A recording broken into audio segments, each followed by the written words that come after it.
TCU versus Baylor has all the makings of a 2010s classic. Oh yeah, it's Locked On Horned Frogs. Play my music.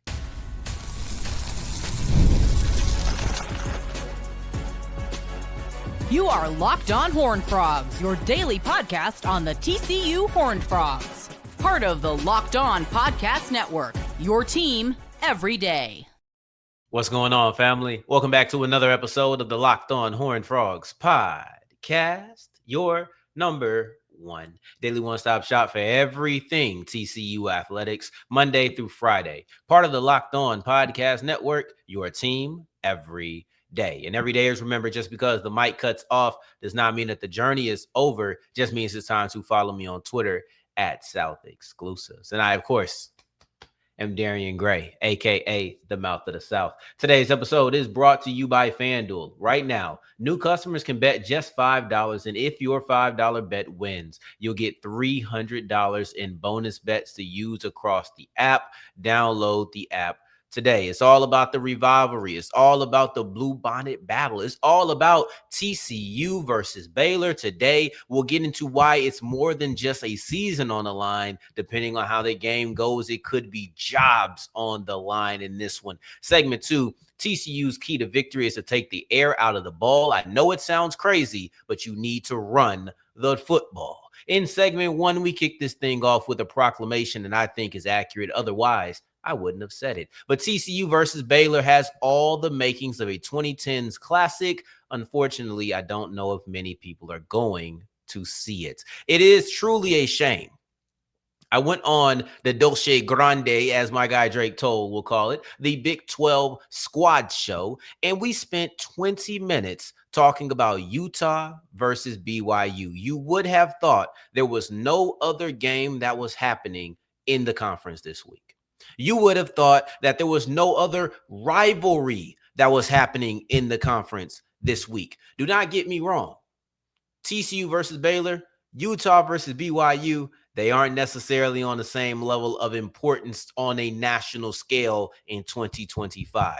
If you take out the rivalry aspect of it, of course, you wouldn't spend time talking about TCU versus Baylor. However, I've been on that show 2 times, and we surely did a revolving door of schools the first time I was there. This time, it wasn't that. And in the beginning of segment 3, I might have said this yesterday on my crossover with Drake Toll. With Cam Stewart, wrong Baylor guy. But I talked about this, and I said at the beginning of the third segment, I just had to interject and say, hey, Drake. Say Drake. But I had to say Drake. Isn't it crazy how there's another rivalry and no one's talking about it? And unfortunately, the same way that TCU versus Baylor just kind of falls into the rivalries of the Big 12 this week, even though there's only one to overshadow it, there's a lot of games nationally to overshadow this. And believe it or not, this is kind of a stacked weekend. LSU versus Vanderbilt, USC versus Notre Dame, Ole Miss versus Georgia, Tennessee versus Bama, and Utah versus BYU, as we mentioned. Now, you may see some of these games, hear me read them off and say, come on. LSU versus Vandy, who really cares about Vanderbilt? Okay, that's the top 25 matchup, though. Top 20 matchup. You could say USC versus Notre Dame. USC isn't what we think about it, and Notre Dame struggled at the top of the year. I agree, but it's USC versus Notre Dame, right? Like at the end of the day, it's USC versus Notre Dame. You could talk about Ole Miss versus Georgia. I don't think anybody's talking about that one. That one is for sure solidified. One of the premier matchups you're going to see this year. Tennessee versus Bama, I feel very similarly. I know that Georgia is not on that same level, but Tennessee versus Bama, huge matchup. Utah versus BYU, the biggest game in the Big 12 this week. I'll give you 2 reasons to maybe feel like this is not going to fall under the radar. One, it's at 11 o'clock. It's at 11 o'clock, and the only game at that time is LSU versus Vanderbilt. And I don't know how much of a draw everywhere that will be. I think it'll be a pretty solid draw. It's an SEC game. I think that is a natural default to people who don't know what they want to watch. They'll just be like, what's the SEC game? And then most importantly, it's a top 25 matchup between 2 teams in the top 20. So I think that a lot of people are going to default to that.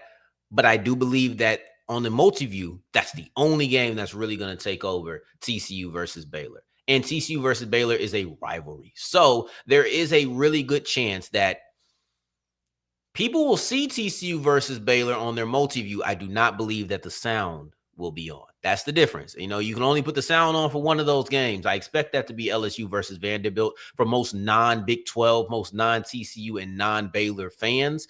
But this will be a game that, in my opinion, if everything goes the way I think it will, both in viewership and on the field, TCU versus Baylor is going to be a game that at the end of Saturday night, when they're showing all the highlights and you're catching up on SportsCenter after dark, you're thinking to yourself, why did I not watch that matchup? Why did I not watch the game that honestly is a no-brainer? I opened it up saying this is a 2010s classic. Now, in the 2010s, I was a young teenager coming of age. I'm aging myself here, but in the 2010s, I was a teenager coming of age. I was watching college football. This is a 2010s classic. Matter of fact, this is a classic 2010s Big 12 matchup. You looking at two quarterbacks in Sawyer Robertson and Josh Hoover that no one outdoes them statistically. Josh Hoover is second in yards and second in touchdowns. The only quarterback that tops him is Sawyer Robertson in both of those categories. Now, there are some teams who have played 7 games, some quarterbacks who have played 7 games. They haven't topped Sawyer Robertson and Josh Hoover. This is an electric matchup. Now, Cam and I talked about this on yesterday's show, on the crossover, which you should go back and check out. I'm going to reference it a few times, but what I'll say is I'm going to give little nuggets from that show. Some I'll dive deeper into, but there's going to be a lot of things in that show that I don't touch on, that I don't reference. I'll reference a few because they did spark a couple of the segments in today's episode, but I will not talk about the entire show. So go back and check that out. And you're going to get a secondary perspective from the opposition, enemy lines. You get to get the Baylor perspective. We get to talk about the guys on their team. So make sure you check out yesterday's episode. I think it's arguably the most important episode of the week on a weekly basis, in which you get to hear TCU versus the opponent, both from a TCU side and an opposition side. So I really do think on a weekly basis, make sure you're checking out Thursday, if nothing else. Now, where was I? So Hoover versus Robertson. Cam and I were talking about this has the makings of a near 40-point performance from either team. It genuinely does, because you're talking about two high-level quarterbacks. You're talking about two of the most prolific quarterbacks. If you're talking straight stats, two of the two most prolific quarterbacks in the country right now. Robertson is the only quarterback over 2,000 yards, and Hoover isn't that far behind. He's about 1850. I think 1853 is the exact number. But you're looking at two high-profile quarterbacks, and that's all you need. Back in the 2012s, or excuse me, in the 2010s, the Big 12 would just be offense. And I actually would argue it worked against the Big 12. And it's funny because I've always thought about college football as more of a offensive, high power, just shootout type of sport as opposed to pro football. Growing up, I was more of a pro football guy, but the excitement of a shootout cannot be replicated. You know, even the most defensive guy, if you put enough shootouts in front of them, there's an excitement category that gets checked. There's an excitement box that you finally see fulfilled, right? This is two quarterbacks who are going to light up the field, who are going to light up the scoreboard, who are going to give you high-profile moments, high-profile catches from these talented wide receivers. I'm talking about Eric McAllister bombing over the secondary. I'm talking about Michael Trigg, who on yesterday's episode I called Frank Trigg, beating up some of the guys on TCU like he was Frank Trigg. This is to me an offensive showdown that is made for SportsCenter. TCU versus Baylor is the type of game that you're going to want to stay tuned to, because Hoover's going to make 3 to 4 plays that you're like, wow. Robertson's going to make 3 to 4 plays that you're like, wow. And you're going to have some offensive weapons at the quarterback, or excuse me, at the wide receiver position and tight end that are going to make some catches that will make you say, wow. This is a game you're not going to want to miss. Unfortunately, I do believe that a lot of people are going to miss the game. And that stinks. That is very unfortunate for them. But luckily, you're here. I know that you're not going to miss the game. And you probably aren't going to miss the post-game show, in which we're going to try to do something a little bit different this week. We're going to try something new. And I don't know if I'm going to do it every week. I don't know if I'm ever going to do it again. But this week, we're going to start the post-game show a couple of minutes before the game ends, especially if this game is close. It works the best when the game is close, and maybe we could live talk about the end of the game. If there's like a fourth quarter drive, a end of the fourth quarter drive that is pivotal, we will discuss that part. I'm going to try it. And we'll see how it ends up going. So please jump in, tell me what you think. If you're not able to catch it live, put your comments into the box so I can read what you think. I'm trying something more experimental, and obviously I want something that you will enjoy, something that makes the experience a tad bit different for you. So please, I need your reviews on that. So, but anyway, this is a game that I think will be a shootout. I think I said 38-35. I think I just kind of went with the score Cam did, but I flipped it. I'll tell you one person, or probably two people, who do not want this game to go 38-35, and that's Dave Aranda and Sonny Dykes. And if they don't want to do that, I'm going to give you the key to victory specifically for the Horned Frogs, but I think that the Bears could use it too as we continue with Locked On Horned Frogs. Today's episode is brought to you by DoorDash, and it's almost the weekend. Time to look back and crown this week's MVP on Who Delivered, powered by DoorDash. Just like you can win every Saturday with DoorDash Streaks, saving more every time you order. These players delivered when it mattered the most. Let's break it down. For the Frogs, I'm going to go with Kavorian Barnes. And I know it wasn't technically when it mattered the most, but seeing him get back into the flow of things and his second game back from injury, to me, was a welcome sight, something that we could, and if you pay attention to segment 2, we should see in this week's game. So he came through, no hesitation, no delay, right away. And if you've been watching Barnes, you know this isn't the norm for him. This performance wasn't a fluke. He's on a kind of a bit of I think he's going to get on a bit of a streak, but I've teased it enough. Just like Barnes delivered for the Frogs, DoorDash delivers your Saturdays with DoorDash Streaks. You can save every Saturday you order. Stack it up all season. You can save up to $250, including $100 in DoorDash credits.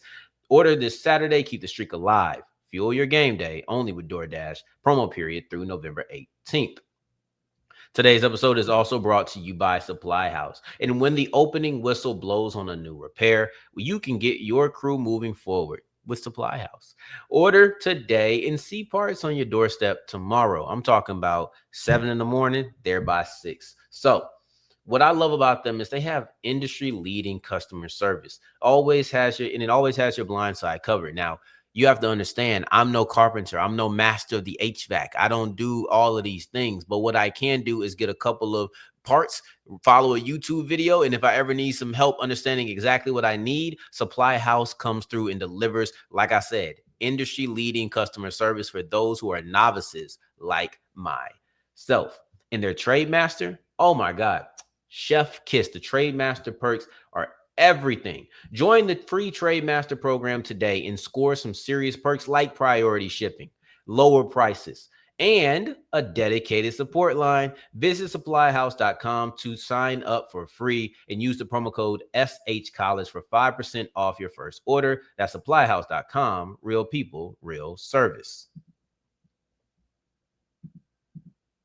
As we continue rolling on today's episode of Locked On Horned Frogs, I appreciate you for making this your first listen of the day every day. For your second listen, make sure you're checking out the Locked On Big 12 Squad Show. Make sure you're checking out Locked On Big 12. These are shows you're going to need to watch as fans of the conference, and I know you are. One of the bigger games in the conference, even though they don't want to talk about it. Even though it's a game that I think people are going to miss. Even though I think it's a game that people are going to regret missing. TCU versus Baylor is not a matchup of great versus great, but I do believe it will end up being a great game. They say, if a tree falls in the forest, did it really fall? Well, I ask you, if TCU versus Baylor put on a classic and no one's watching, is it really a classic? Yeah, it is. Because that means you're going to be watching on SportsCenter over and over and over when you see Eric McAllister's 85-yard touchdown, when you see Kavorian Barnes' 50-yard run. And speaking of Kavorian Barnes, that is exactly who I would lean on if I were TCU. I know this sounds crazy.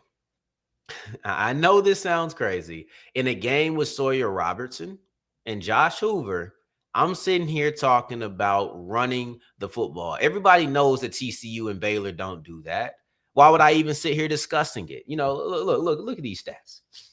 TCU runs the ball 43.4% of the time.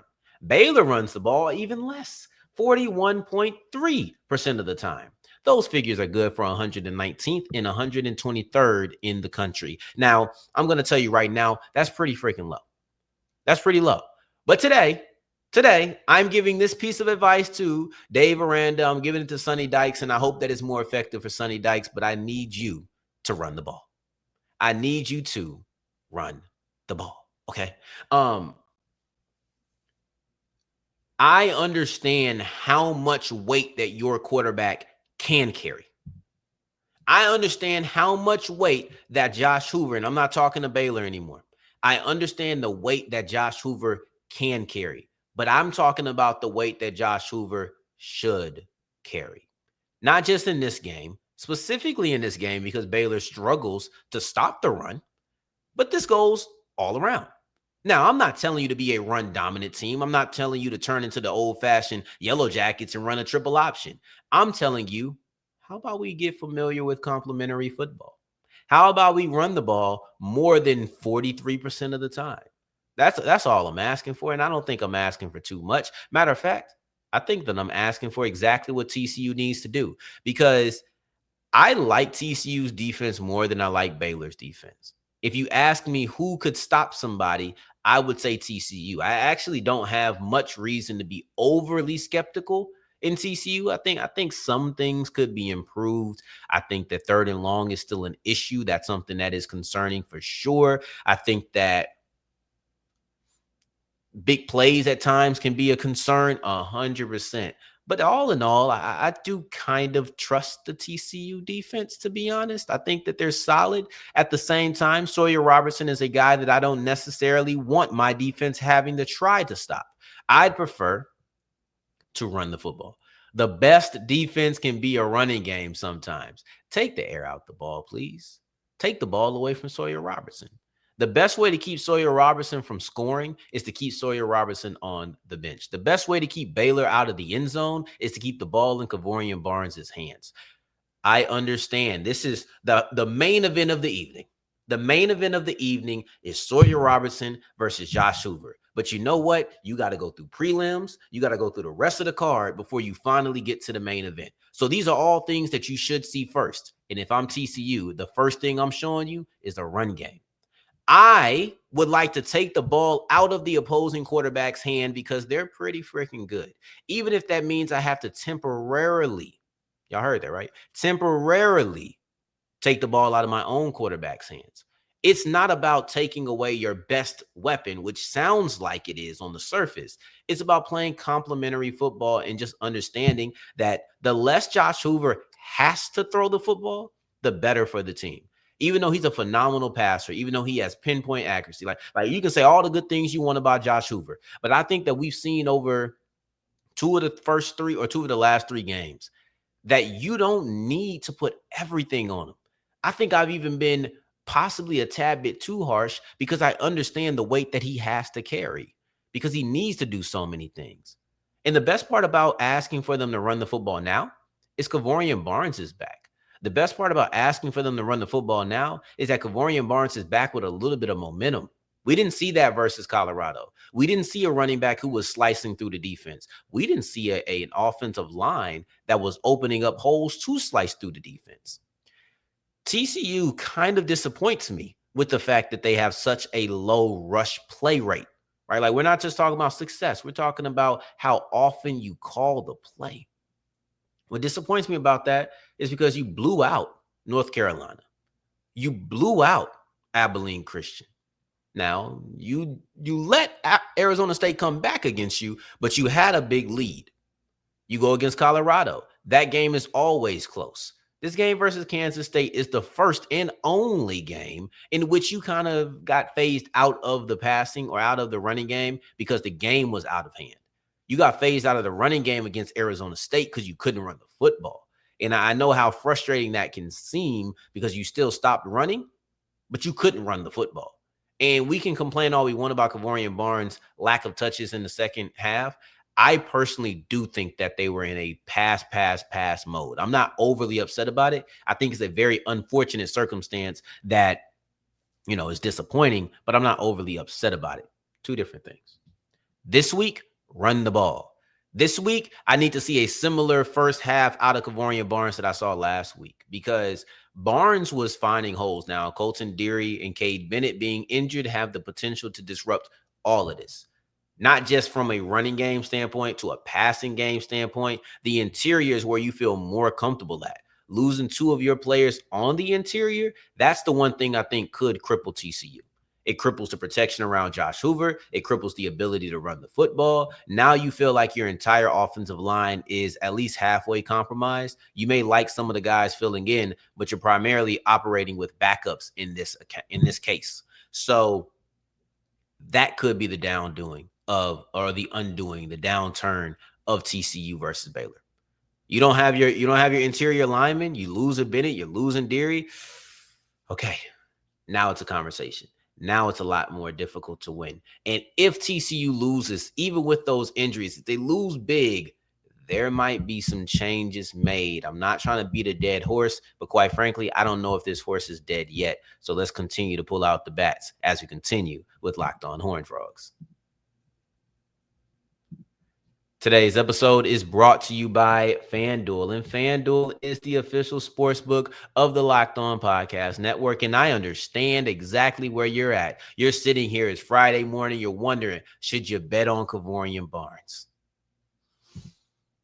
I can't tell you. If I was the coach, I'd say yeah. If things go the way I think they should, I would go yeah. But the problem is I'm not the coach, and TCU doesn't run the football. Bet on Josh Hoover. I think it's going to be high profile. I think it's going to be a lot of back and forth. Just throw it all day. And I would like for you to be able to throw that cash when you get your rewards from FanDuel, right? You can go to a place, a nice establishment, and break a little bit of bread on a fancy dinner if you want to, right? You can break a little bread on a fancy dinner. If you have FanDuel and you hit, maybe you're new, you get $5 in a $5 bet and you end up winning $300 back in bonus bets. You put that down, you triple it up. Oh, you know how it goes. You know how to make your bread and make it on your favorite sports. The NFL is here. It's time. It's time. And then maybe if you put some money down on the comeback from Joe Flacco, which I would have told you to do. I would have told you to do it in the middle of the second half. But you do that, $300 back in bonus bets. Go ahead and download the app today. Today's episode is also brought to you by Rougiet. Oh, it's time, guys. You've probably heard of Viagra or Cialis, or maybe you've even tried them.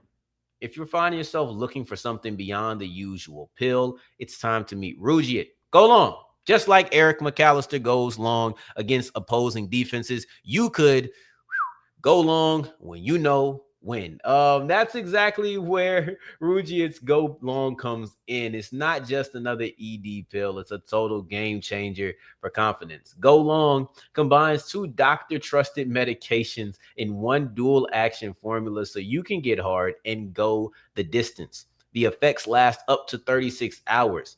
That's confidence all day, all night, and even into the next day, which means if you decide to take my advice and you're rushing, you ready, boom, take it right now. And once you're celebrating that victory, you're celebrating that victory. All right now.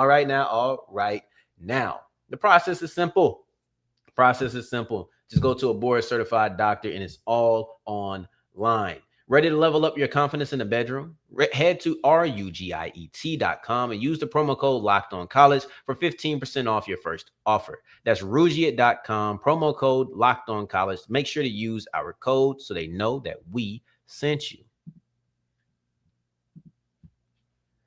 As we're wrapping up today's episode of Locked On Horned Frogs, can we all admit that go long like Eric McAllister against the secondaries is either absolutely diabolical or genius? It's one of the two. And by the time I wake up tomorrow morning, I will tell you exactly which one it was. But anyway, the season is on the line. TCU versus Baylor. Either one of these teams that loses, the season is over. And either one of these teams that lose could be firing their coach. Cam and I had another conversation. I told you I'm going to reference it. I think this is the second time that we talked about it. But these teams have some real interesting parallels from the way they play the football, the fact that they want to sling it all day and they don't want to run the ball, from the way that their season has played out so far, and then the tensions between the coach and the fan base. And I don't know the inside of exactly how hot the seat is. Go check out Wednesday's episode to hear Sarah and I project that. But what I'll say is, if you lose bad, it feels like there's a moment where a shift could be on the way. And that goes for Baylor. That goes for TCU. I'm not locked on Bears, so I'm not going to discuss that all the way. But it does feel like Dave Aranda, who's been successful this year. They're 4-2 right now, right? They won their last 6 regular season games, but they've struggled to win games that were big. They struggled to win games that teams that the fans feel like the team should win to be in a certain echelon. Who does that sound like? Doesn't that sound like TCU? Doesn't that sound like finishing the season on a solid stretch in 2024? Now, you go to your bowl game and you win. Then you start out this year. Hot, man. That game against North Carolina, that game versus North Carolina was high profile. It was the potential to put somebody on the map. I think it had fans clamoring to be put on the map. It didn't end up succeeding, but fans were clamoring for it. And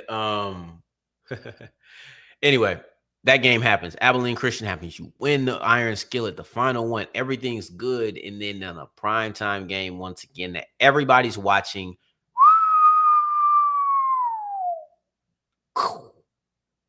Over. Arizona State beats you.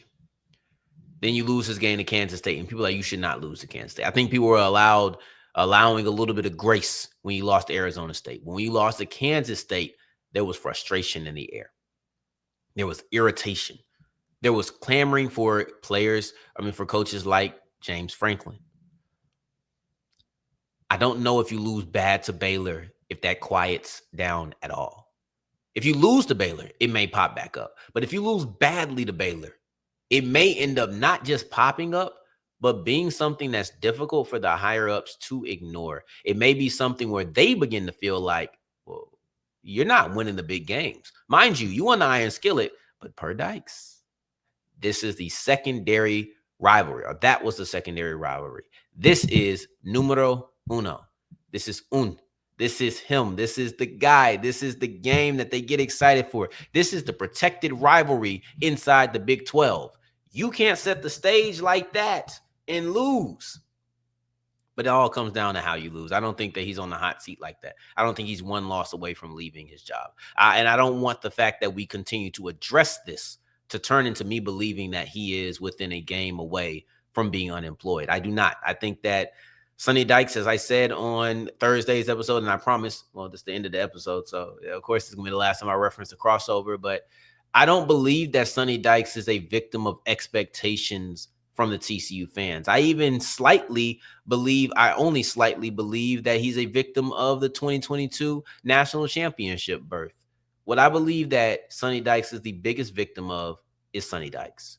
It's him coming out telling you exactly what 2025 needs to look like. And if it looks like something that it's shaping up to be right now, it'll be a disappointment. You can't run from that. You set that standard. You set that criteria. And now we must judge you by what you said. And unfortunately, that would be 2 out of 4 disappointing seasons, a disappointing start to 2024. And I heard somebody say that they felt like that season in general was disappointing. I think in reflection to 2023, I may push back on that, but I understand. The way you started, the teams you lost to, I understand. Rough. Either one of these teams get blown out. Say it ends up being a 35-20 game, a 35-17 game. You may be seeing somebody fired. All right. I know that Aranda and I know that Dykes had some early success. I know that they've been solid the last year and a half, or really back half of last year, beginning of this year. But it feels like solid is not enough for either one of these fan bases. It's a matter of, does the athletic director agree? But it feels like the fan bases, solid just isn't enough. Can't wait for this game. It's the Big 12 Classic that nobody's going to be watching except for you and I. And quite frankly, after this game, we're going to be talking about it. And I think that if it goes high enough, you'll start seeing it across that ticker. And people say, we got to watch what's going on here. Don't get tricked by the LSU Vandy game. I think that's going to be a great one. But flip your sound over on the multi-view every now and then. I think you'll enjoy yourself. Matter of fact, tell a friend to come here. They'll enjoy themselves here as well. In the meantime, in between time, until tomorrow rolls around and we talk after the game, take care. Stay blessed. Peace.